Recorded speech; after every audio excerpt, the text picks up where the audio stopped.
Bismillahirrahmanirrahim. Assalamu alaikum, my dear students.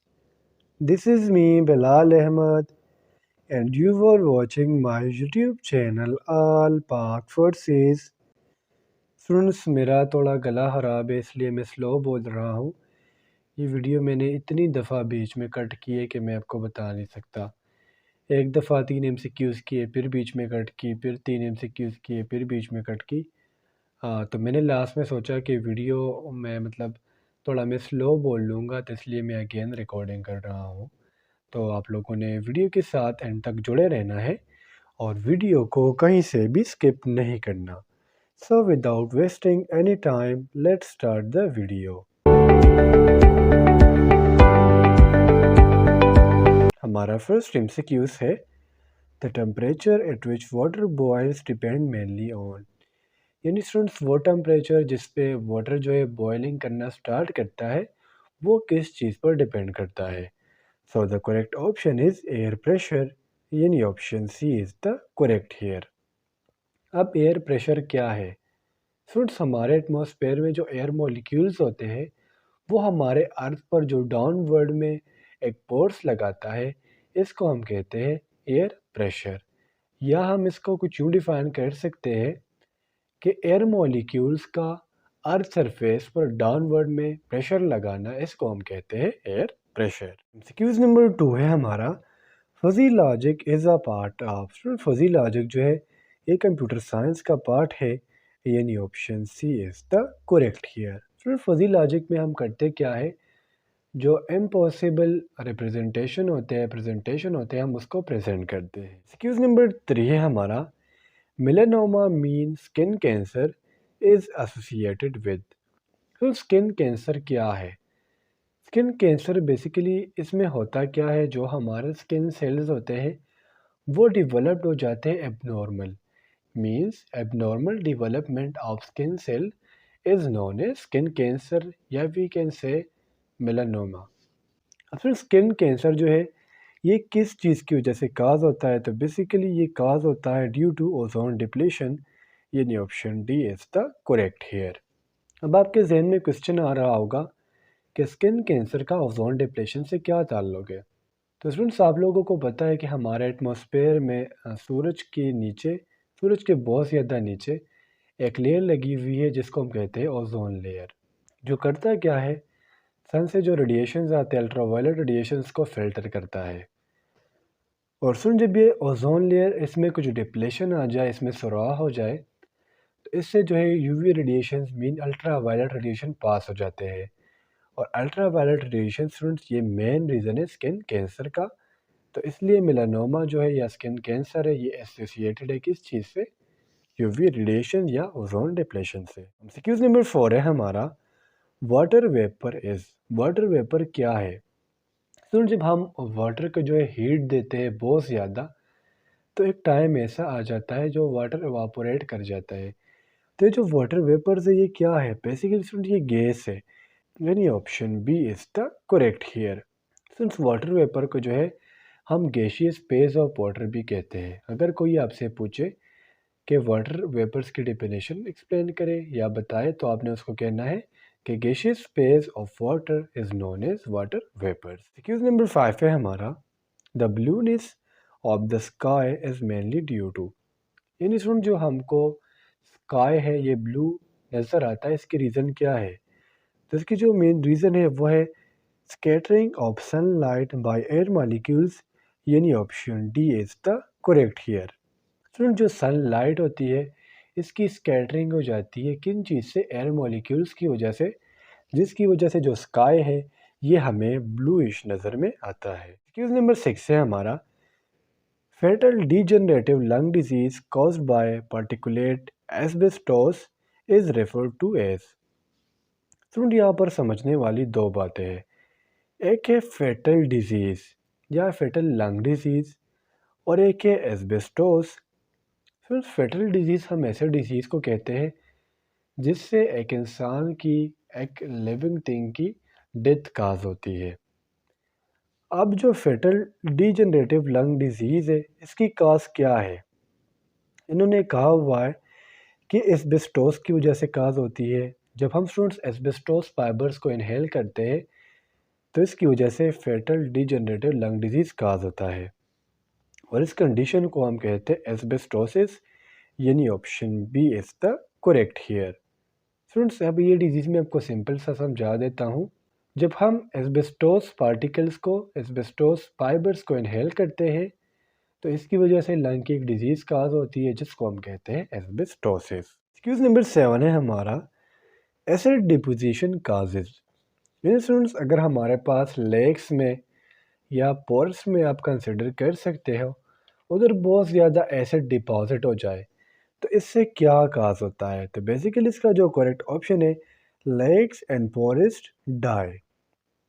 तो lakes में क्या होता है, लेक्स में भी हमारे पास लिविंग थिंग्स है, जिस तरह मैं कह सकता हूँ मछलियाँ वगैरह होंगी, और फॉरेस्ट में भी हमारे पास जानदार होते हैं, एनिमल्स है डिफरेंट।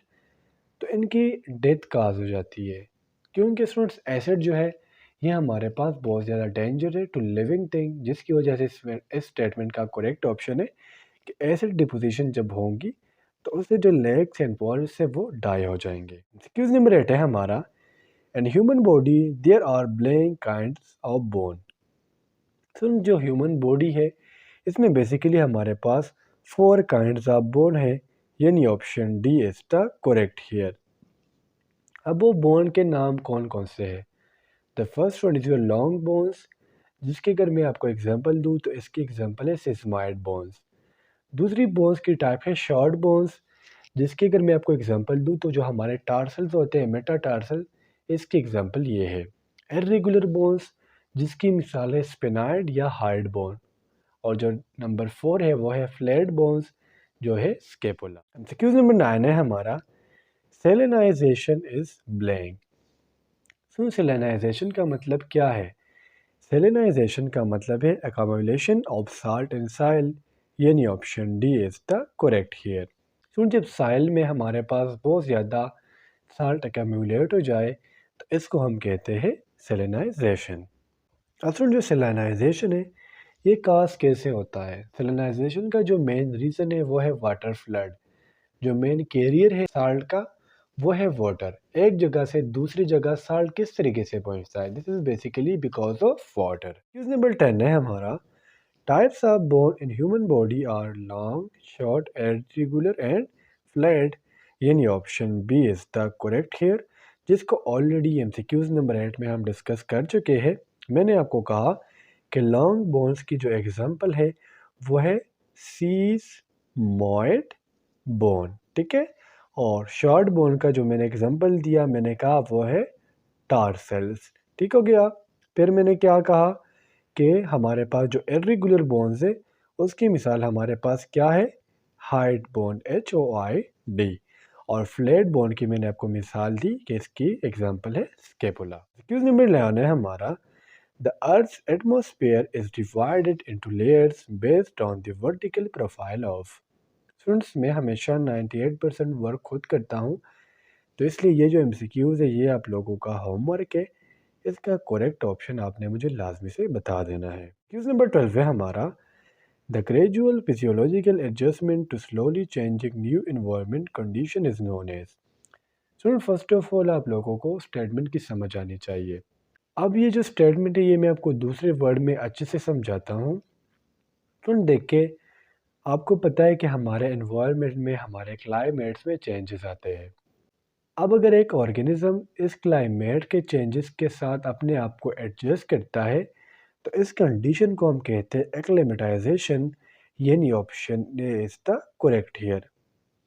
मैंने क्या कहा, जब हमारे क्लाइमेट में हमारे एनवायरनमेंट में चेंज आ जाएगा और एक ऑर्गेनिज्म इसके साथ अपने आप को एडजस्ट करेगा तो इसको हम कहेंगे एक्लाइमेटाइजेशन। क्वेश्चन नंबर 13 है हमारा the pyramid of energy in any ecosystem is. Pyramid को हम दूसरा अगर मैं आपको वर्ड बताऊं तो इसको हम कहते हैं इकोसिस्टम पायरामिड या इकोलॉजिकल पायरामिड। अब पायरामिड का मतलब क्या है, ये हमसे क्यों पायरामिड का पूछ रहे हैं। बेसिकली स्टूडेंट एनर्जी पायरामिड से मुराद ये है कि एक इकोसिस्टम में एक इकोलॉजी में एनर्जी कैसे फ़्लो करती है। इधर जिस तरह मैंने आप लोगों के लिए डायग्राम लगाया हुआ है, फ्रेंड्स बेसिकली पायरामिड में आपके पास फर्स्ट नंबर पर आते हैं प्रोड्यूसर्स, जो कि ग्रीन प्लांट्स है। इसके पास जो एनर्जी जाती है वो टोटल 100% होती है, ठीक है। और इसके अलावा फिर होती है प्राइमरी कंज्यूमर्स, जिसमें हमारे पास ये ग्रास हॉपर्स और साथ साथ रैबिट्स आते हैं। फिर सेकेंडरी कंज्यूमर्स, जिसमें हमारे पास स्नैक्स और फ्रॉग्स वगैरह आ जाते हैं। फिर टर्शरी कंज्यूमर्स, जिसमें हमारे पास लायंस वगैरह आ जाते हैं। और फिर हमारे पास है प्रेडेटर्स, जिसमें जो स्टूडेंट्स एनर्जी फ्लो है वो आहिस्ता आहिस्ता कम होती जाती है। तो जिसकी वजह से जो पायरामिड होता है स्टूडेंट्स इकोसिस्टम में, वो हमेशा अपराइट होता है, यानी option B is the correct here. Question number 14 है हमारा, at what time of day is the radio humidity normal at a minimum. Student जिस तरह मैंने आप लोगों को एक एमसीक्यूज़ ऊपर था, मैंने आपको वो होमवर्क दिया, तो इस तरह एमसीक्यूज़ नंबर 14 भी जो है ये भी आप लोगों का होमवर्क है। आप इस पे ट्राई करें, अगर आप इसको सॉल्व कर सकते हो तो वेल एंड गुड। अगर इसके अलावा फिर भी आप लोगों को इसमें कोई डाउट हो या आपको इस एमसीक्यूज़ की समझ नहीं आ रही हो, तो फिर आप मुझे कमेंट सेक्शन में बता देना। एमसीक्यूज़ नंबर 15 है हमारा, what is it called when the earth is closest to the sun. यानी सुनो, जब अर्थ जो है सन के क्लोजेस्ट हो तो इसके लिए एक टर्मिनोलॉजी यूज़ होती है जिसको हम कहते हैं पेरिहिलियन, यानी option B is the correct here. तो स्टूडेंट्स ये थे आज के हमारे एवरीडे साइंस के एमसीक्यूज़। उम्मीद करता हूँ आपको आज के एमसीक्यूज़ की समझ आ गई होगी।